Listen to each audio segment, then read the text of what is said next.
Spacewalk in Pohang is South Korea's largest walkable art installation located at Hwanho Park.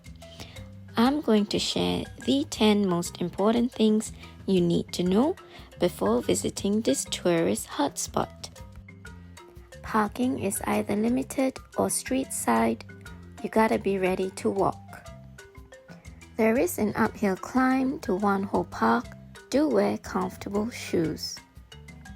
Admission is free. Spacewalk will be closed during bad weather. Children under 110 centimeters in height are not allowed to enter, and those under 12 years old must be accompanied by an adult. Only up to 250 people can experience the installation at a time. Be wary that the structure will inevitably shake a little whilst you're on it. The steel tracks are see-through, which means it's best not to wear skirts. Certain sections are inaccessible due to danger.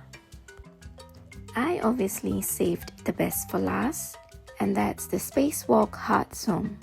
The loops are shaped in a heart form, which makes a lovely photo opportunity. I hope this was helpful enough to make your future visit here a comfortable and pleasant experience. If you enjoyed this video, please hit that like and subscribe button, as it would greatly benefit us. Thank you for watching, and annyeong!